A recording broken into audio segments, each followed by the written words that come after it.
Tu adores écouter les histoires racontées sur le podcast Nouvelles Héroïnes ? Tu vas adorer lire le tout premier livre Nouvelles Héroïnes.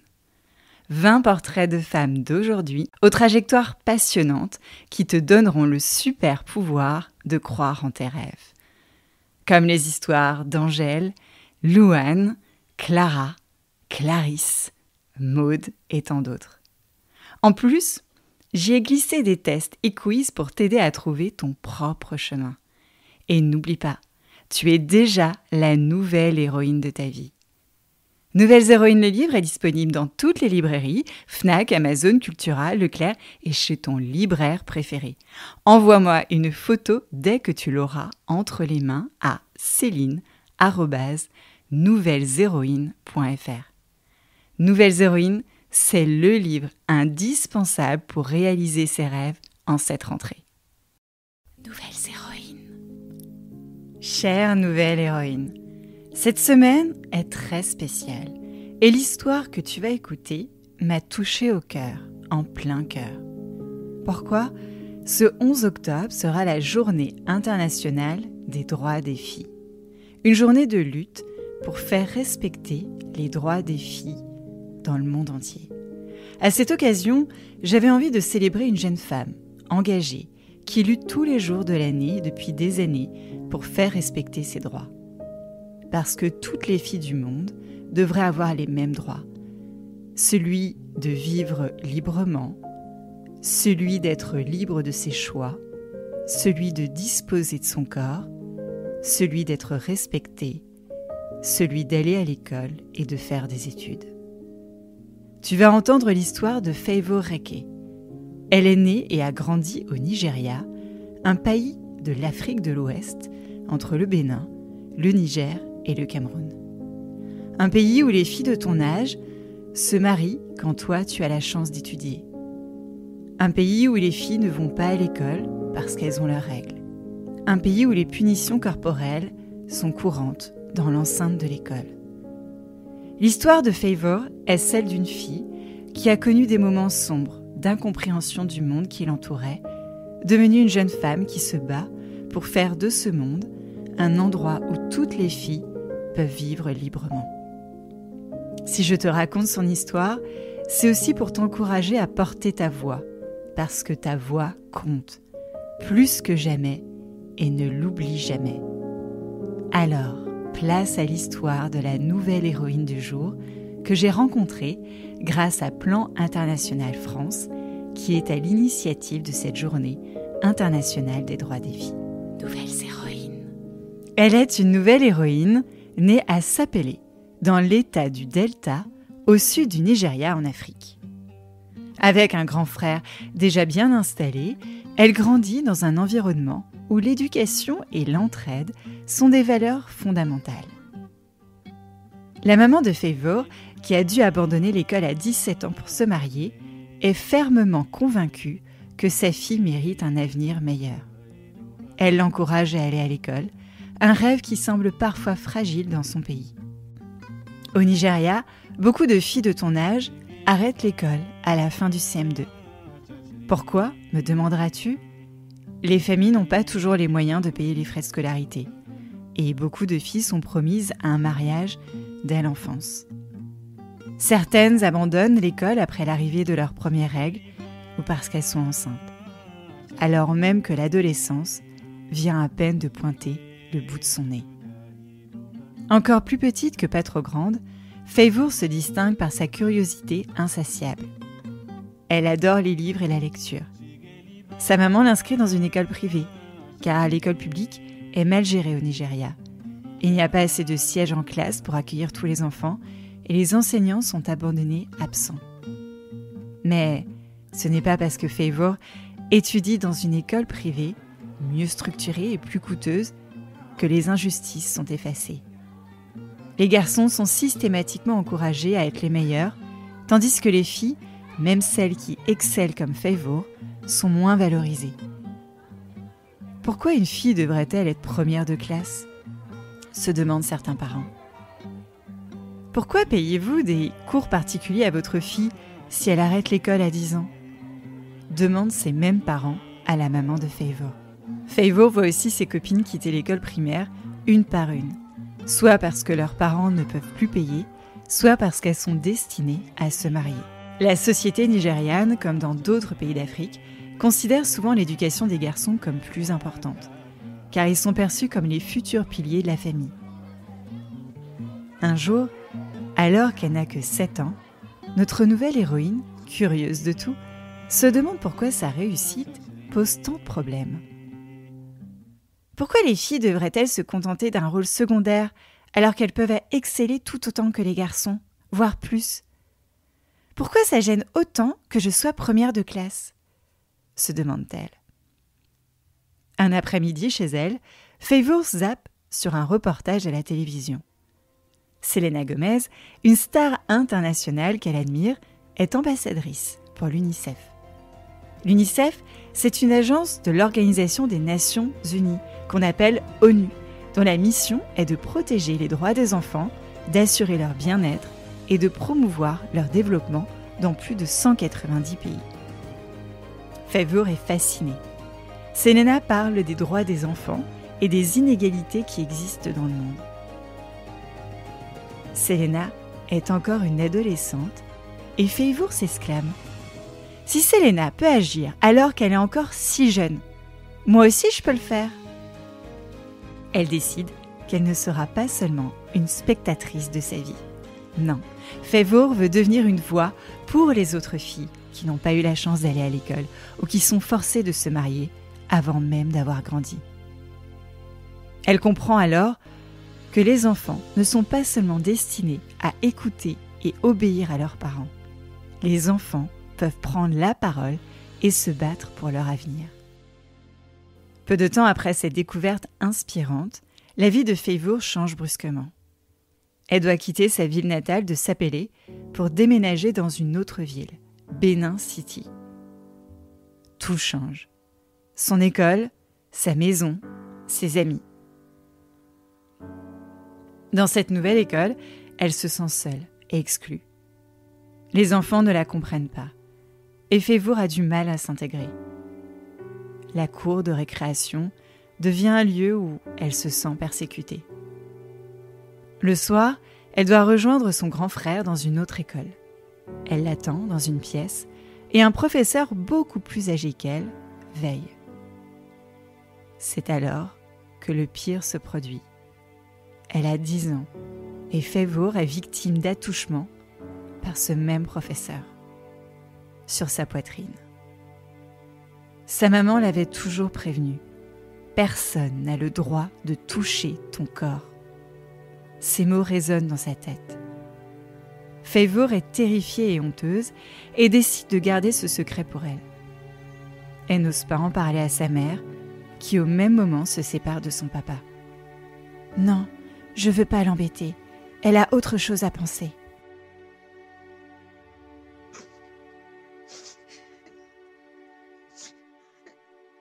Seule et perdue, elle pleure chez elle le soir dans son lit. Elle pense même à l'impensable. Mais une pensée l'arrête. Que deviendrait sa maman sans elle ? C'est à ce moment précis qu'elle se fait une promesse. Aucun autre enfant, aucune autre fille ne devra subir ce qu'elle a vécu. À l'aube de ses 11 ans, elle avoue tout à sa maman.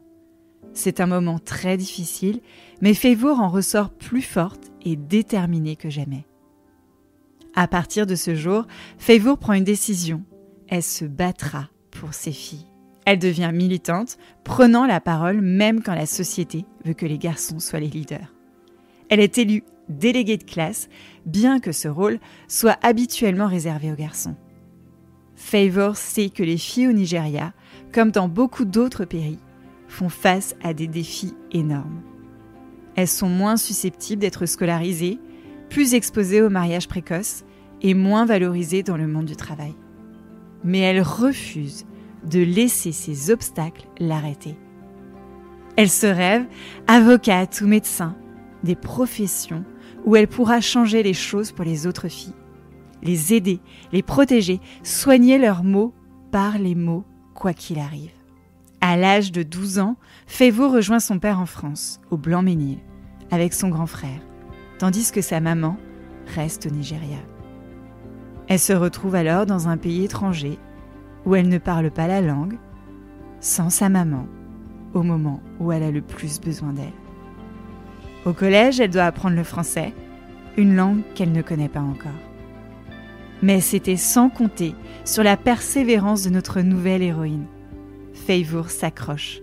Encouragée par son papa, elle se concentre sur ses études, toujours première de sa classe, même dans ce nouveau pays. Son esprit combatif ne la quitte jamais. Après avoir obtenu son baccalauréat scientifique, elle s'inscrit à la faculté de médecine. À l'université, lorsque l'UNICEF organise une vente de crêpes pour récolter des fonds, Favour ne peut s'empêcher de demander « Comment fait-on pour rejoindre l'UNICEF ?» La réponse ne tarde pas. Il faut réussir ce concours de médecine. Son rêve de devenir médecin se dessine plus clairement. Favour travaille nuit et jour, oublie ses amis, oublie sa vie. Mais malgré ses efforts, Favour échoue au concours. C'est un coup dur. « Mais Favour, ce n'est pas possible. Comment as-tu fait pour rater alors que tu as toujours été première de classe ?» dit son papa. Après l'échec du concours de médecine, Favour décide de prendre une nouvelle direction. Elle valide son année de licence et s'engage pour un master en management des organisations sanitaires et sociales. Même si son rêve initial s'est éteint, elle reste déterminée à trouver un moyen d'aider les autres.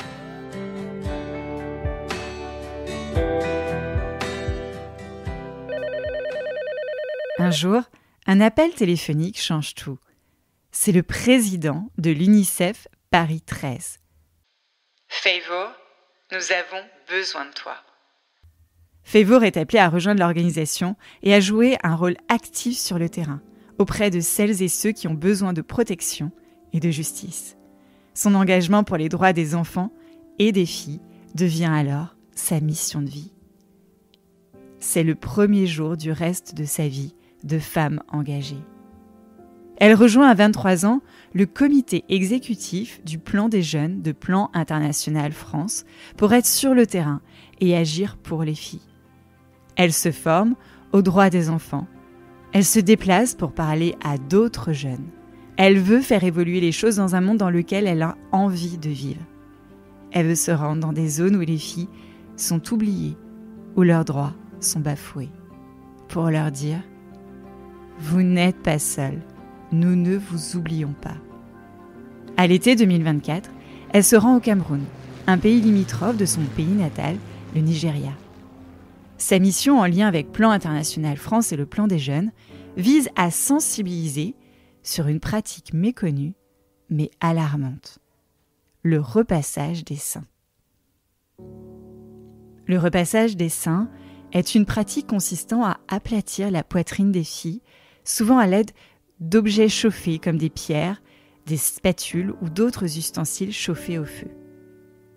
L'objectif, selon ceux et celles qui le pratiquent, est de retarder le développement des seins pour protéger les filles de violences sexuelles, de mariages précoces ou de grossesses non désirées.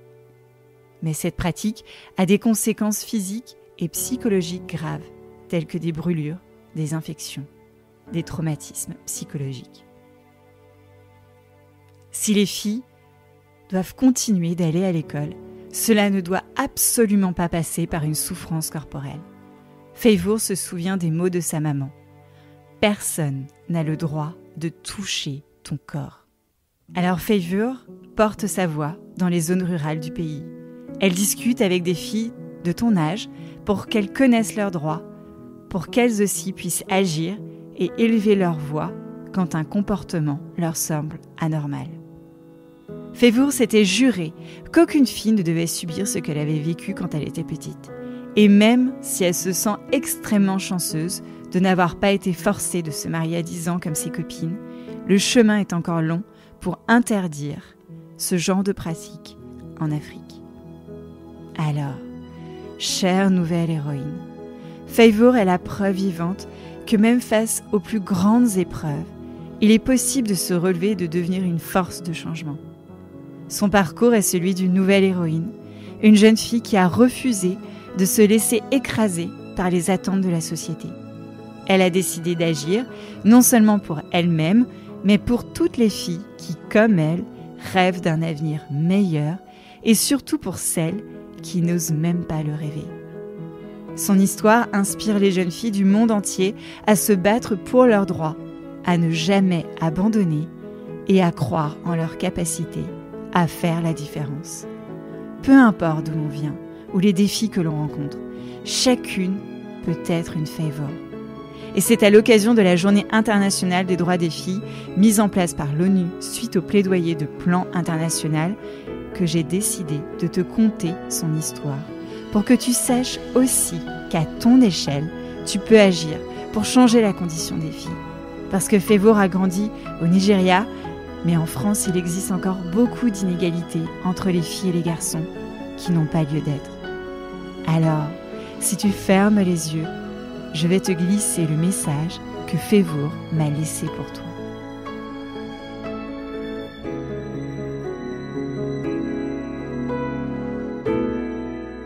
Pour toutes les jeunes filles qui écoutent ce podcast, j'ai 3 conseils, ou plutôt 3 messages à vous donner, à faire passer. Premièrement, ayez confiance en vous. Ayez confiance en vous et en vos rêves. N'ayez pas peur de vous exprimer. N'ayez pas peur d'agir. Ne laissez pas d'autres personnes vous sous-estimer ou même sous-estimer vos rêves, vos idées ou même vos actions. Parce que même les actions les plus petites peuvent provoquer des grands mouvements. Ayez confiance en vous. Prenez la place. Deuxième chose, n'ayez pas peur de l'échec. Ça peut être très difficile lorsqu'on est face à l'échec. On se pose tellement de questions. On a l'impression que le monde est fini, tout est fini. Mais j'ai envie de vous dire, l'échec est une nouvelle porte qui s'ouvre en fait à nous. Lorsqu'on échoue, le monde n'est pas fini. Peut-être le monde qu'on avait connu se termine. Mais un nouveau monde s'ouvre à nous. Avec des belles rencontres. Avec des moments magiques. Avec des nouvelles causes qui peuvent nous motiver. Donc ne vous laissez pas vous abattre par l'échec. Moi j'ai envie de dire à des filles qui ont subi l'échec et qui ont du mal à s'en sortir. Levez-vous, ce n'est pas fini. C'est juste le début. Pour terminer, j'ai envie de vous parler de quelque chose qui me tient vraiment à cœur. Et c'est l'engagement. Engagez-vous. N'ayez pas peur de vous engager en faveur des causes qui vous tiennent à cœur. Est-ce que c'est le droit des filles? Est-ce que c'est le climat? Est-ce que vous voulez protéger les enfants, les animaux, la planète? Engagez-vous en faveur de ces causes. Rapprochez-vous des associations comme Plan International avec l'équipe de Plan des jeunes qui défend les droits des enfants, qui lutte contre l'inégalité filles-garçons dans le monde. Si vous voulez vous engager, il y a le moyen pour le faire. Donnez-vous aussi le moyen pour le faire. Il y a un espace qui est ouvert aujourd'hui, aux jeunes notamment. Mais ça ne concerne pas uniquement les jeunes garçons. Vous, les jeunes filles, vous avez une place. Votre parole a une place qu'elle doit prendre. Vous voulez que le monde devienne meilleur pour les jeunes filles et les jeunes femmes partout dans le monde aujourd'hui. Vous avez une place en fait pour construire ce monde-là. N'attendez pas avec les bras croisés que d'autres personnes viennent construire ce monde-là. Ça commence aujourd'hui et ça commence avec vous. Vous n'avez pas besoin d'attendre des années et des années pour pouvoir le faire. Parce que comme j'ai dit, même les plus petites actions peuvent engendrer des grands mouvements. Donc, mesdames, prenez place. Le monde de demain, c'est à nous de le construire. Engagez-vous. Parce que vos paroles, vos actions ont de la valeur. Parce que vous avez de la valeur. Vous avez une force énorme. Donc, ne vous laissez pas vous abattre par la peur. On a besoin de vous. On a tous besoin d'agir ensemble pour construire ce monde de demain. Ce monde où chaque femme, chaque fille pourrait prendre leur place qu'elle veut. Nouvelles héroïnes. Nouvelles héroïnes. Nouvelles héroïnes. Nouvelles héroïnes. Nouvelles héroïnes.